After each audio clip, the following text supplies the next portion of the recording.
Xin chào các bạn đã quay trở lại với review 5 phút. Trong tin nghịch, như các bạn đã biết, sắp tới đây, Vương Lâm sau khi một lần đột phá Nguyên Anh thất bại, anh ấy đã đứng dậy từ vấp ngã và tìm ra cách để thành công bước qua cánh cửa Nguyên Anh, bên cạnh đó là giữ lại cực cảnh thần thức. Thế nhưng, sau khi Vương Lâm đột phá Nguyên Anh xong, anh ấy lại như trở thành một con người khác. Vừa xuất hiện, anh ấy đã bật chế độ đồ sát khắp tinh vực, khiến tu sĩ nhìn thấy phải khiếp hãi chạy tán loạn. Có thể nói, tu vi bước lên một tầm cao mới, Vương Lâm tính cách cũng trở nên lạnh lùng hơn rất nhiều. Và để xem cuộc đồ sát của Vương Lâm ghê rợn đến thế nào, chúng ta cùng nhau tìm hiểu qua video này các bạn nhé.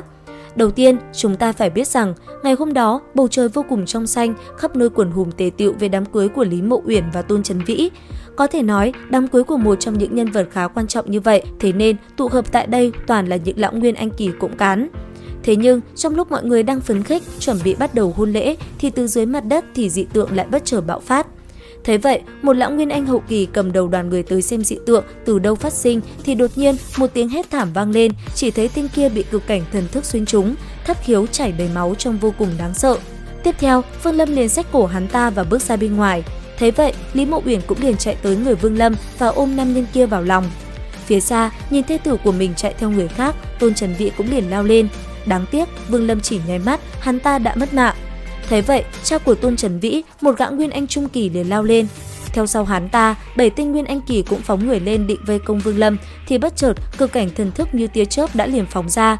Kể từ đây, bi kịch với đám trưởng lão của Vân Thiên Tông chính thức bắt đầu. Chỉ trong nháy mắt, khi cực cảnh thần thức phóng ra, nó đã liền lao về phía mi tâm của đám người kia và xuyên qua đại não của bọn họ.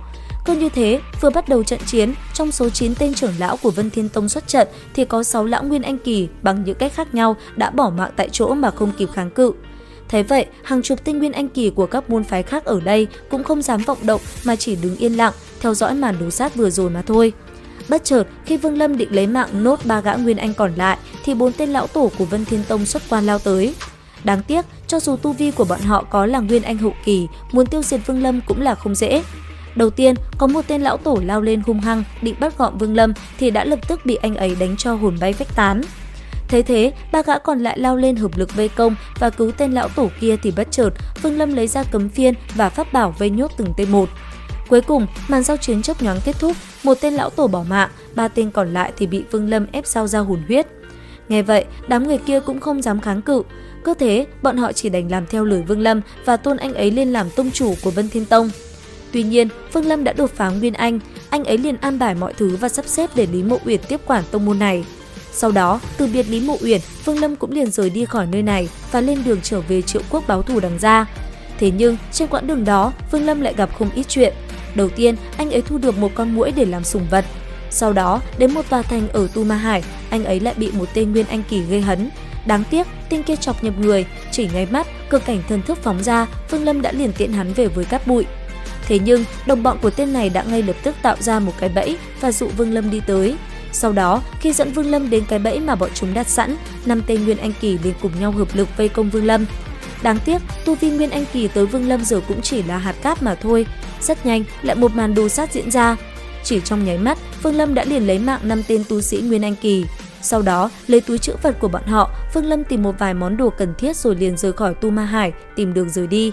Không lâu sau, trải qua một vài biến cố, Vương Lâm rốt cuộc cũng có thể tìm được đường trở về Triệu Quốc. Ngay lập tức, tới nơi quen thuộc, Vương Lâm liền trở về thắp cho cha mẹ mình cùng tổ tiên một nén nhang. Sau đó, làm thêm vài việc, thân ảnh anh ấy lập tức bay lên trời cao. Lấy ra cấm phiên, Vương Lâm cũng liền phong tỏa nơi này lại. Cứ thế, anh ấy đã nhốt tất cả đằng gia thành lại bên trong. Tiếp theo, một màn đồ sát đẫm máu kéo theo huyết ảnh bay đầy trời. 400 năm, mối thù 400 năm đã đeo đẳng Vương Lâm và là cái đích đến của anh ấy rốt cuộc cũng đến ngày phải trả lại. Và liệu rằng Vương Lâm sẽ làm như lời hứa khiến đằng gia máu chảy thành sông hay không? Vậy thì hãy theo dõi kênh ở những video tiếp theo để biết thêm chi tiết nhé. Xin chào và hẹn gặp lại các bạn ở những video tiếp theo.